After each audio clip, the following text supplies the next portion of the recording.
Расман муҳорибаи рейтингӣ дар вазни нимёна чорум рақами рейтинг Камару Усман бо рекорди 24 зидди шашум рақами рейтинг Хоаким Бакли бо рекорди 21.6 рӯзи 14 июн дар турнири UFC Fight Night. Ассалому алайкум дӯстон, хуш омадед ба шабакаи мо. Дар ин навор оиди тозатарин ва муҳимтарин хабарҳо аз ҷаҳони ММА гап мезанем. Шумо бошед моро бо лайк ва комментариҳои худ дастгирӣ кунед. Дӯстон, чӣ гуна ки медонед мо тӯли чанд сол аст ки бо ширкати Шифофармо ҳамкорӣ мекунем ва ба боварии комил ин ширкатро ба шумо тавсия медиҳем. дар ин ширкат шумо ҳама намуд доруҳои гиёҳӣ, духиҳои арабӣ, соатҳои мусалмонӣ, ҷойнамозҳо, шампунҳои гиёҳӣ ва боз бисёр дигар чизҳоро дастрас карда метавонед. Ин ширкат дастафка ба тамоми шаҳрҳо доранд. Ҳамчунин мошинкаҳо барои риш ва мӯи сар, доруҳо барои фарбе ва харобшавӣ, равғани сиёҳдонаро низ аз ин ширкат дастрас карда метавонед. Рақамҳо дар рӯи экран. ҳатман аз номи канали Паҳлавон гап занед.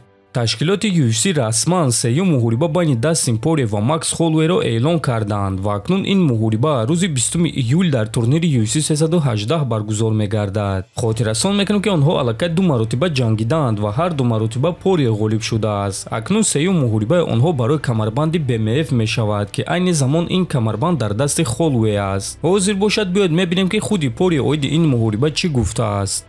ма аз Хантер Кембел муҳориба зидди Ҷастин Гейҷи талаб кардум, чунки ҳисоб байни мо бо ӯ 1-1 аст ва ман хостам ки дар ин қуввозмоӣ нуқта гузорум. Боз вақте ки Илия Топурия гуфт ки ба вазни сабук мебарояд, ма ба UFC нома навиштам ки ба ман хабар диҳед ки оиди ин шахс чӣ нақша доред. Аммо онҳо оиди хоҳиши ман бо Гейҷи ё Топурия ҷангиданро ҷиддӣ ба назар нагирифтанд ва бо кадом сабабе муҳорибаи маро зидди Макс Холлоуэ хостанд ва ин муҳориба баргузор мегардад. Макс легенда аст. Ма аввалин рақиби ӯ дар UFC шуда будум. Ӯ бошад охирон рақиби ман мешавад. Агар ки ман пирӯз шавам ва ман бо камарбанди BMF карьераи худро ба анҷом расонам, пас то абад чемпиони BMF мемонам. Ман фикр мекунам ки дигар онҳо ин камарбандро дар байн намемонанд, агар ки ягон кори дар ҳақиқат ҳайратовар рух надиҳад, гуфтааст Порие. ва дӯстон, дар ҳақиқат аввалин рақиби Макс Холлоуэ дар UFC Дастин Порие шуда буд ва акнун Холлоуэ охирон рақиби Порие мешавад ва ба боварии калон гуфта мешавад ки онҳо беҳтарин муҳориба ташкил мекунанд. Порие ба ин муҳориба баъди мағлубият дар муҳориба зидди Ислам Махачев бармегардад. Холлоуэ бошад баъди мағлубият дар муҳориба зидди Топурия. Ва дӯстон, бояд гуфт ки дар ҳақиқат Дастин Порие легенда аст ва фикр мекунам ки мухлисон муҳорибаҳои ӯро сахт ёд мекунанд. Барои ҳамин дӯстон, охирон муҳорибаи ин ҷангвари дар ҳақиқат дурахшон ва легендаро интизор хоҳем шуд.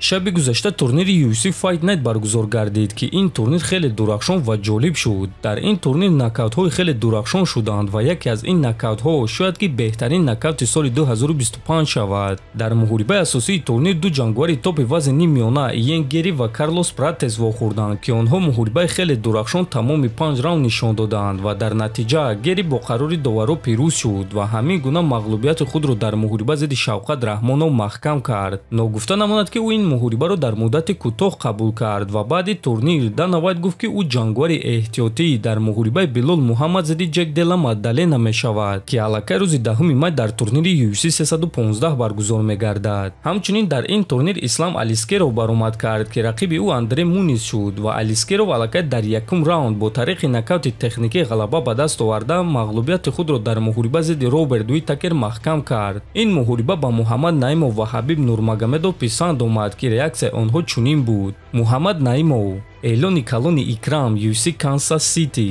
Ҳабиб Нурмагомедов: бо бозгашт бародар Ислам Алискеров. боз дӯстон, дар ин турнир ҷангвари вазни нимёна Ренди Браун нокаути Макс Холлоуэро зидди Ҷастин Гейҷи такрор кард ки шумо муҳорибаи онҳоро ва дигар муҳорибаҳои пурраи турнири имшабаро дар телеграм-канали мо Паҳлавон TG тамошо карда метавонед. ссилкаи телеграм-канали мо дар якум комментария закрепичуда. дӯстон, танҳо ба ҳамин ссилка дароед, чунки баъзе одамон аз номи канали мо телеграм-канал кушода одамонро фиреб мекунанд, қимор реклама мекунанд. барои ҳамин танҳо ба ссилкаи дар якум комментария буда дароед, обуна шавед ва ҳамаи муҳорибаҳоро бепул тамошо кунед. то боздид, хонободу сарбаланд бошед.